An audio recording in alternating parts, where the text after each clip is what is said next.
इंसान का जीवन में जैसे बचपन, जवानी, बुढ़ापा आता है, उसी तरीके से शेयर में भी इस तरह का एक जीवन चक्र चलता है। मैं बहुत बार बोला हूँ कि स्टॉक मार्केट को अगर सही तरीके से आप लोग देखोगे तो यहाँ पे नेचर लॉ का ज़्यादातर नियम यहाँ पे काम करता है, ऐसा आप देख पाओगे। चलिए, किस तरीके से शेयर में भी बचपन, जवानी और बुढ़ापा आता है, उसको लेके इस एपिसोड को थोड़ा विस्तारित रूप से जानते हैं। नमस्कार, मैं विपुल और अर्थशास्त्र में आप सबका स्वागत है। अगर आप लोगों को टेक्निकल का एनालिसिस, सॉफ्टवेयर, डेटा संबंधित किसी भी जानकारी का आवश्यकता है तो आप स्क्रीन में दिए हुए इस नंबर पे हम लोगों के साथ संपर्क कर सकते हो। हम लोगों का 20 साल का अनुभवों का फायदा उठाइए। देखिए, जैसे दिन के बाद रात, रात के बाद दिन एक चक्र घूमता है, जैसे जीवन में बचपन, जवानी, बुढ़ापा एक चक्र चलता है, नया प्राण आता है, फिर उसके आधार पे उसमें भी जवानी, बुढ़ापा आता है। उसी तरीके से शेयर मार्केट में भी आप अगर डिटेल एनालिसिस करोगे तो आप देखोगे शेयर में भी इस तरह का घटना घटता है। थोड़ा बहुत व्यतिक्रम मिलेगा नहीं, ऐसा नहीं है। जैसे जिसको हम लोग एवरग्रीन कहते हैं, मतलब देवानंद जैसा, जैसे हुआ MRF, एशियन पेंट्स, इस तरह का कुछ शेयर आपको मिलेगा जहाँ पे कभी भी बुढ़ापा नहीं आता है। लेकिन अधिकतर शेयरों में इस तरह का एक चक्र चलता है। तो इस चक्र को हम लोग किस तरीके से देखेंगे, किस तरीके से समझेंगे? पहला चीज, इस चक्र का हर एक पर्याय का नाम हम लोग पहले जान लेते हैं। स्टॉक मार्केट में कोई भी शेयर का जीवन चक्र का 3 फेज आता है। एक्युमुलेशन, उसके बाद आता है कंसोलिडेशन, फिर आता है डिस्ट्रीब्यूशन। एक्युमुलेशन, कंसोलिडेशन, डिस्ट्रीब्यूशन, ये 3 पर्याय में कोई भी एक शेयर का जीवन चक्र चलता रहता है। अब ये एक्युमुलेशन है तो है क्या? 2-4 शेयर को उदाहरण के तौर पे यहाँ पे नाम ले रहा हूं।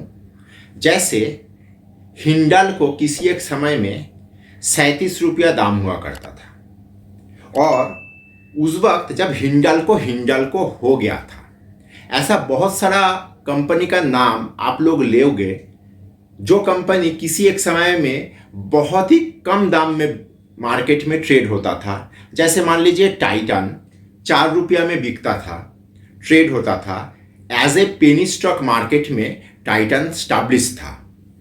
मतलब 4 रुपया का रेट में ही राकेश जी इस शेयर में अपना पोजीशन तैयार किए थे। उस वक्त टाइटन नहीं बना था। टाइटन इतना बड़ा ब्रांड, इतना बड़ा कॉन्ग्लोमरेट तैयार नहीं हुआ था। तो उस वक्त उसका दाम 4 रुपया था, ये समझ में आता है। लेकिन हिंडाल्को जिस वक्त 37 रुपया दाम में बिका था, उस वक्त हिंडाल्को एक प्रतिष्ठित नाम था, एक बहुत बड़ा ब्रांड था। टेल्को 67 रुपया में, मतलब 67 में किसी एक समय में इस मार्केट में बिका था। उस वक्त टेल्को बन गया था, मतलब टाटा मोटर। इस तरह का मैं सैकड़ों उदाहरण आप लोगों के सामने प्रस्तुत कर सकता हूं, जब ये शेयर एकदम जीवन का रॉक बॉटम या सबसे खराब समय से गुजर रहा था। तो इस तरह का माहौल में ये शेयर कैसे आता है? जब कोई भी एक कंपनी का, मान लीजिए इस हिंडाल्को हो या इस टाटा मोटर हो, ये शेयर में दुनिया का सबसे खराब खबर उस सेक्टर संबंधित, उस कंपनी संबंधित, उस कंपनी का बिजनेस संबंधित, फिनेंशियल रिलेटेड जितना खराब खबर हो सकता है, सारा खराब खबर उसी वक्त मार्केट में आता है।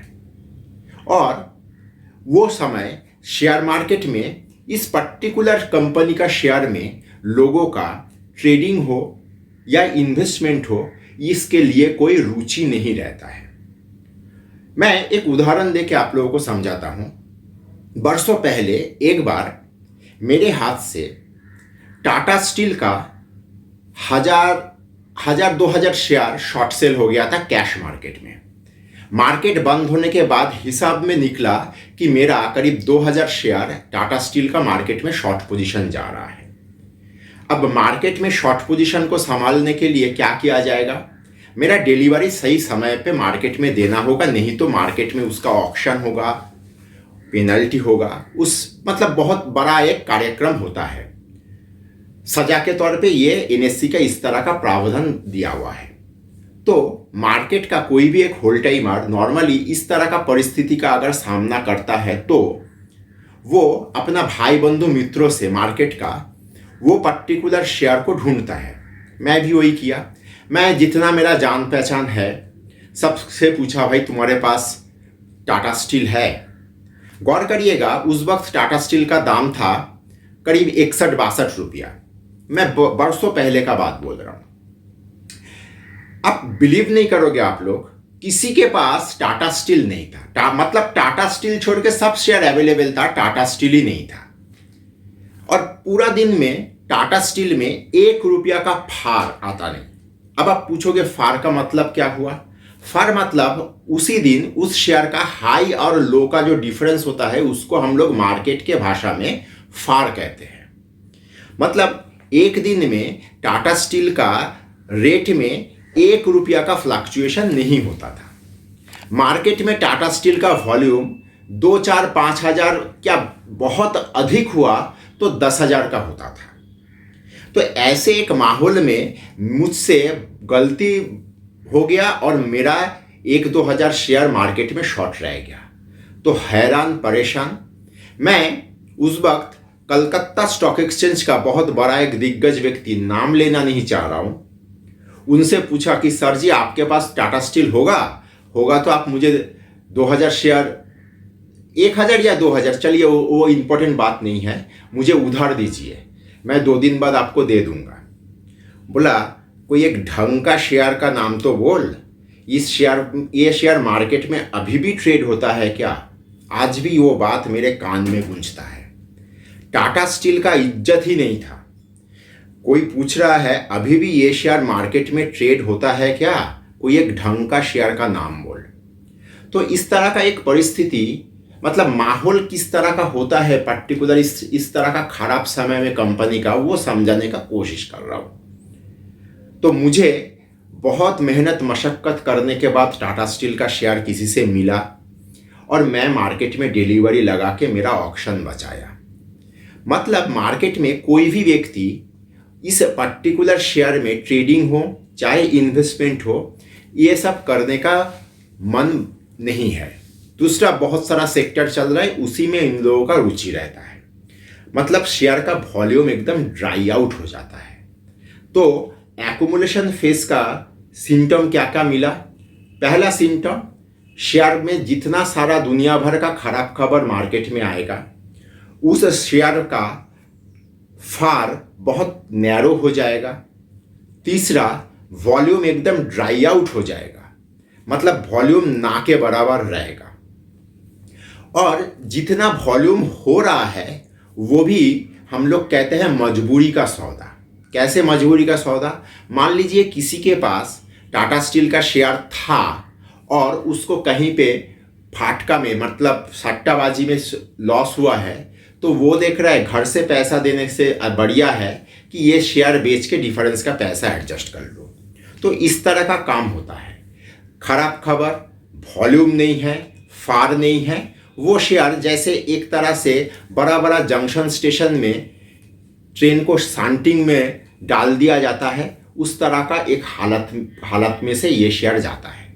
लेकिन इस तरह का माहौल में कोई एक व्यक्ति रहता है जो इस शेयर में अपना पोजीशन धीरे ही सही, छोटे तौर पे ही सही तैयार करता है। इस फेज को कहते हैं एक्यूमुलेशन।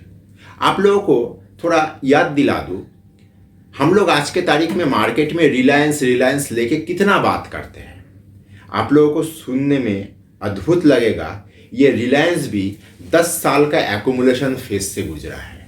मतलब एक ऐसा समय जिस समय में रिलायंस में ट्रेड करना मतलब पाप मतलब किसी कारण से आपने पाप किए हो और पाप का प्रायश्चित करने के लिए लोग रिलायंस में सौदा करते थे। ज़्यादा पुराना नहीं है, थोड़ा चार्ट अगर आप लोगों को देखना आता है तो आप लोग रिलायंस का चार्ट देखिए। 8-10 साल का एक लंबा एक्यूमुलेशन फेज के अंदर से रिलायंस जियो लॉन्च के पहले गुजरा हुआ है। तो इस तरह का सिनेरियो को हम लोग एक्यूमुलेशन फेज कहते हैं। अब आते हैं कंसोलिडेशन फेज, मतलब शेयर अपना बचपन बिता के जवानी में एंटर होता है। अब देखिए इस तरह का माहौल एक लंबा फेज, क्योंकि इंसान का जीवन का जवानी तो एक लंबा समय तक चलता है, तो इस तरह का फेज में खबर थोड़ा थोड़ा बेहतर होना शुरू होता है। थोड़ा थोड़ा बेहतर मतलब जितना खराब खबर आ रहा था उससे थोड़ा बेटर खबर आ रहा है। इसमें धीरे धीरे हुई सही थोड़ा थोड़ा वॉल्यूम बढ़ना शुरू होता है। मतलब 4-5-10 हज़ार की जगह 50,000, 70,000, 1 लाख का वॉल्यूम धीरे धीरे डेवलप होना शुरू होता है। सिर्फ यही नहीं, शेयर का फार में भी बढ़ोतरी होता है। अर्थात जो टाटा स्टील किसी एक समय में 1 रुपया का फार दे रहा था, उसी टाटा स्टील में अभी 5 रुपया 7 रुपया का फार हो रहा है। और सबसे इंपॉर्टेंट बिंदु वो ये है कि शेयर का प्राइस धीरे धीरे ऊपर के तरफ जाना लग गया है। अर्थात हम लोग बार बार मार्केट में ये बात कहते हैं, ट्रेंड क्या है, ट्रेंड को पकड़ने का कोशिश करो, trend is your best friend. तो प्राइस ऊपर की तरफ जा रहा है, मतलब उस पर्टिकुलर शेयर का ट्रेंड ऊपर की तरफ होने शुरू हो गया है। और एक बहुत बहुत बहुत ही इंपॉर्टेंट बिंदु यहाँ पे ये आता है, जितना सारा मीडिया है, चाहे प्रिंट मीडिया हो चाहे इलेक्ट्रॉनिक मीडिया हो, यहाँ पे जितना सारा भरा एनालिस्ट लोग रहते हैं, चाहे फंडामेंटल एनालिस्ट हो चाहे टेक्निकल एनालिस्ट हो, ये सब में से थोड़ा ही सही कुछ सर्टेन परसेंटेज ऑफ एनालिस्ट इस पर्टिकुलर शेयर के बारे में थोड़ा बहुत बात करना शुरू करते हैं। फंडामेंटल एनालिस्ट लोग आपको कहेगा कि फलाना शेयर का बैलेंस शीट सुधर रहा है, टॉप लाइन मतलब बिक्री बढ़ रहा है, बिजनेस बढ़िया हो रहा है, इसका जितना फिनांस में बैलेंस शीट में जितना सारा गंदगी था, कंपनी उसको काफ़ी हद तक सुधर चुका है। मतलब अच्छा खबर, अच्छा मतलब जेन्युइन अच्छा खबर मार्केट में आना शुरू होता है। तो शेयर का प्राइस धीरे धीरे ऊपर की तरफ मूव करते हुए जाता है। और जैसे जैसे शेयर का प्राइस ऊपर की तरफ जा रहा है, ये सारा चीज जो चीज कंसोलिडेशन फेज का मेन बिंदु है, ये सारा चीज का इंटेंसिटी क्वांटिटी वाइज बढ़ता है। अर्थात न्यूज थोड़ा अच्छा से बहुत अच्छे की तरफ जा रहा है, प्राइस नीचे से धीरे धीरे ऊपर की तरफ जा रहा है, शेयर का रेंज मतलब फार बड़ा होते जा रहा है, वॉल्यूम बढ़ते जा रहा है, सारा चीज आहिस्ता आहिस्ता इस शेयर में अचानक से एक जोश सी आ जाता है। मतलब लोगों में, गांव भर में, सब में इस शेयर को लेके एक चर्चा से ऐसा शुरू हो जाता है। इस तरह का फेज को हम लोग कहते हैं कंसोलिडेशन फेज। ये फेज अच्छा चलता है, कोई शेयर में ये फेज 1.5-2 साल तक भी चल सकता है। अब कंसोलिडेशन फेज में क्या होता है, वो एक्यूमुलेशन फेज में जो बुद्धिमान जंतु इसमें धीरे धीरे अपना पोजीशन तैयार किया है, जिसको हम लोग ऑपरेटर कह ले, बिग पार्टी कह ले, स्ट्रॉन्ग हैंड कह ले, चाहे किसी भी नाम से हम लोग उसको बुलाए, वो व्यक्ति जिसका कोई एक बड़ा लंबा लॉन्ग टर्म मकसद था इस कंपनी का शेयर में पोजीशन बनाने का, उसका मकसद पूरा हो रहा है। तो कंसोलिडेशन फेज का एकदम ऊपर की हिस्से में यहाँ पे आएगा डिस्ट्रीब्यूशन। मतलब एक्यूमुलेशन हुआ उसका बचपन, कंसोलिडेशन हुआ उसका जवानी, अब तो उसमें बुढ़ापा आना होगा, क्योंकि मैं बोला नेचर लॉ काम करता है। तो डिस्ट्रीब्यूशन फेज में आप बिलीव नहीं करोगे आप लोग कि इस कंपनी के बारे में जितना हो सके अच्छा खबर, मतलब अच्छा मतलब सुपर से भी ऊपर वाला अच्छा खबर मार्केट में आना शुरू हो जाता है। दुनिया भर का बड़ा बड़ा फंड मैनेजर इसमें इंटरेस्ट इंटरेस्टेड है, पोजीशन ले रहा है, प्राइवेट प्लेसमेंट हो रहा है, इस तरह का खबर मीडिया में आता है। इसमें से कितना सच होगा, कितना सच नहीं होगा, ये तो दूसरा तरह का मतलब डिस्कशन का विषय हो सकता है। लेकिन इस तरह का चीज़ मार्केट में आना शुरू हो जाता है। इसको फलाना जगह से फलाना क्वांटिटी का ऑर्डर मिला है, इस तरह का घटना ऐसे ऐसे मार्केट में आता है। एक छोटा सा उदाहरण देता हूँ। अगर वीडियो आप यहाँ तक देख चुके हो तो कृपया लाइक और सब्सक्राइब करिए और दोस्तों के साथ शेयर करिए, क्योंकि खुशियाँ और ज्ञान बांटने से बढ़ता है। हम लोग 2006-07 का बात है। हम लोगों के सामने DLF real estate company, Delhi based company है, बढ़िया काम करता है, ये हम लोग सब जानते हैं। लेकिन इस पर्टिकुलर कंपनी का बिजनेस वगैरह को लेके जो फ्यूचर प्रोजेक्शन आता था, आप लोग बिलीव नहीं करोगे। मैं ये इस चैनल में मेन मकसद ये होता मेरा है कि मैं नया ट्रेडर, नया इन्वेस्टर को थोड़ा बहुत दिशा देने का कोशिश करता हूँ। तो नया मतलब उस वक्त आप लोग थे नहीं, तो उस वक्त का घटना, उस वक्त का कहानी आप लोगों को काफ़ी कुछ चीज़ समझने में सुविधा करता है। तो आप लोग बिलीव नहीं करोगे, 2006-07 में DLF के बारे में मीडिया में इतना न्यूज़ होता था कि इसका प्रॉफिट जितना प्रोजेक्ट किया जाता था, आज मतलब 2022 तक उस कंपनी का सेल वहाँ तक पहुँचा नहीं। मतलब जितना करोड़ का प्रॉफिट बताया जाता था कि यह भविष्य में करेगा, उसका उस अमाउंट का सेल अभी तक कंपनी किया नहीं। तो इस तरह का हालत से हम लोगों को गुजारना पड़ेगा। अर्थात कंपनी के बारे में अनाप शनाप कहानी, ख्याली पुलाव हम लोगों को परोसा जाएगा। और इसी जगह पे इस तरह का खबर में पूरा गांव, मतलब पूरा मार्केट उस कंपनी का शेयर में उछल के अपना पोजीशन तैयार करने का कोशिश करता है। और यहीं पे वो जो बुद्धिमान व्यक्ति जो एक्युमुलेशन फेज में धीरे ही सही अपना पोजीशन तैयार किया था, वो धीरे धीरे यहाँ पे अपना माल पिला के निकल जाता है, जिसको हम लोग मार्केट का भाषा में कहते हैं डिस्ट्रीब्यूशन। गांव में इस तरह का मतलब मार्केट में इस तरह का बात होता है कि ऑपरेटर ने माल पिला दी। ऑपरेटर का माल पिलाने का तरीका क्या है और पिलाने का मतलब क्या है? मतलब जो नीचे का रेट में उसने अपना भारी भरकम पोजीशन तैयार किया था, उसको तो वो बेचना होगा। वो अगर बेचेगा नहीं तो उसका प्रॉफिट कैसे होगा? चीज़ को फील करिए। तो इस तरह का जगह पे उसमें धीरे धीरे माल का आसान तरीके से डिफरेंट टाइप ऑफ खबर के माध्यम से आप लोगों को माल डिस्ट्रीब्यूट करके या पिला के निकल जाने को हम लोग डिस्ट्रीब्यूशन फेस कहेंगे। और जैसे यहाँ से वो बिग पार्टी अपना पोजीशन निकल लेता है, ये कंपनी का शेयर मार्केट में कटी पतंग जैसा हो जाता है। इसका हालत मतलब इसको चलाने वाला कोई नहीं, इसको संभालने वाला कोई नहीं, इसको देखने वाला कोई नहीं रहता है। जो रहता है गांव भर के रिटेल लोग इसमें आंख लगाए बैठे हुए रहते हैं कि ये अभी अब चला कि कब चला। और ये कटी पतंग जैसे ऊपर से धीरे धीरे इस तरीके से गिरते हुए काफ़ी दूर जाके नीचे ज़मीन को टच करता है। यही शेयर ऊपर से ऐसे ऐसे निकलते हुए बहुत समय, चाहे 6 महीना हो चाहे साल भर हो, नीचे का रेट में आ जाता है। और ये एक दोबारा नया एक्युमुलेशन फेज का इंतजार में रहता है। और ये काल का चक्र अनंत काल से इस तरीके से चलते आ रहे हैं।